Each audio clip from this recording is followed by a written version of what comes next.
कांग्रेस पर काल सर्प दोष मंडराया। भारत की महान विभूतियों ने सालों पहले ही दे दिया था श्राप। सावरकर से लेकर अटल तक, विवेकानंद से लेकर बाला साहेब ठाकरे तक ने की थी भविष्यवाणी।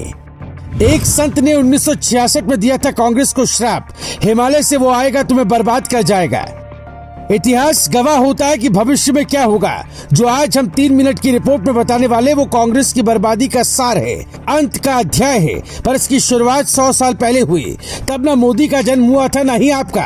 अगर आप ये रिपोर्ट राहुल गांधी तक पहुंचा दें तो वो काल सर्प दोष को ठीक से समझ पाएंगे और ये भी जान पाएंगे कि कांग्रेस के पास आज राहुल गांधी क्यों है और बीजेपी के पास नरेंद्र मोदी क्यों है।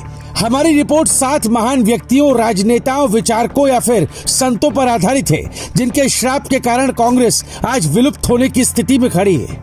ये बात है साल 1965 की। कांग्रेस की सरकार थी और संत गौहत्या रोकने की मांग कर रहे थे। उसी दौरान देश भर के संतों ने संसद को घेरने का फैसला किया। उस वक्त महान संत करपात्री महाराज की तूती बोलती थी। इंदिरा गांधी भी खुद उनकी भक्त थी। करपात्री महाराज से इंदिरा ने वादा किया था कि अगर सरकार बनी तो देश के अवैध बूचड़खाने बंद कर दिए जाएंगे। इंदिरा चुनाव जीत गई, लेकिन बाबा का वादा पूरा नहीं हुआ तो संतों ने संसद को घेर लिया और जवाब में पुलिस ने गोली चलाई, जिसमें कई संतों की मौत हो गई। उसी घटना के बाद करपात्री महाराज ने इंदिरा और कांग्रेस को एक भयानक श्राप दे डाला, जहां से मोदी का जन्म होता है। हम आपको 7 श्राप सुनाते हैं जहां तय हो गई थी कांग्रेस की तबाही। मैं कांग्रेस पार्टी को श्राप देता हूं कि एक दिन हिमालय में तपस्या कर रहा साधु आधुनिक वेशभूषा में आएगा, इसी संसद पर कब्जा करेगा और कांग्रेसी विचारधारा को नष्ट कर देगा। मैं एक ब्राह्मण हूं और ब्राह्मण का श्राप कभी खाली नहीं जाता। गोरखपुर से छपने वाली मासिक पत्रिका कल्याण में इस घटना के बारे में छपा था। मुझे इस बात का दुख नहीं है कि तूने निर्दोष साधुओं की हत्या कराई, बल्कि तूने गौ हत्या करने वालों को छूट देकर पाप किया है। ये माफी के लायक नहीं है। गोपाष्टमी के दिन ही तेरे वंश का नाश होगा। साधुओं की हत्या के बाद करपात्री महाराज का श्राप। 130 साल पहले ही अमेरिका के शिकागो में महापुरुष स्वामी विवेकानंद ने एक श्राप कांग्रेस पार्टी को दिया था, जिसमें उन्होंने कहा था, जिस दिन मरा हुआ हिंदुत्व गर्व से कहेगा मैं हिंदू हूँ, उस दिन अमेरिका भी भारत की परंपराओं के सामने नतमस्तक होगा। नंबर 3, आरएसएस की स्थापना से 3 साल पहले यानी 1922 में ही आरएसएस के संस्थापक डॉक्टर हेडगेवार ने कांग्रेस से इस्तीफा देते हुए एक श्राप दिया जो एकदम सटीक बैठता है। मैं आज कांग्रेस छोड़ रहा हूं, पर मैं शपथ लेता हूं मैं इसी कांग्रेसी विचारधारा के विरुद्ध ऐसा संगठन खड़ा करूंगा जो कांग्रेस का नामो निशान मिटा कर रख देगा, चाहे इसके लिए 100 साल ही क्यों न लगे। 800 साल की गुलामी में 100 साल और सही, यही संगठन भारत को अखंड भारत बनाएगा।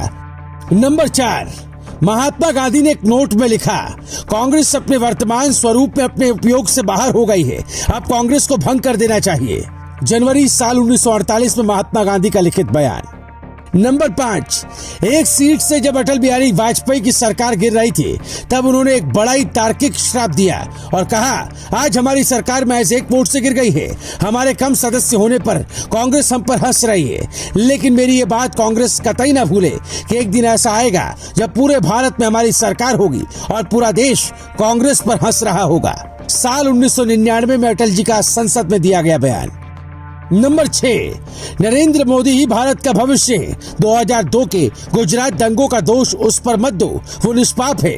अटल जी और आरएसएस से कहता हूँ कि वो नरेंद्र मोदी को सम्मान दे, वरना भारत से हिंदुत्व खत्म हो जाएगा। 2002 में बाला साहेब ठाकरे का दिया गया बयान। आज ज्यादातर लोग कांग्रेस के पतन के पीछे गांधी परिवार की सोच और नीतियों को दोष देते हैं, पर हमारे समाज में कहा जाता है, जब कब्र पर घर बनाएंगे तो तरक्की नहीं विनाश होता है। संतों की आत्मा ने जो कहा आज सच होता दिख रहा है। और हमेशा याद रखना चाहिए, कभी भी किसी को छोटा और कमजोर समझकर उसका तमाशा नहीं बनाना चाहिए, नहीं तो श्राप जब लगते हैं तब उसे कोई नहीं बचा सकता है, क्योंकि सृष्टि को चलाने वाले ने सब कुछ पहले ही लिख दिया। घमंड न अर्जुन का टिका न गांधी परिवार का। Bureau report, global Bharat TV.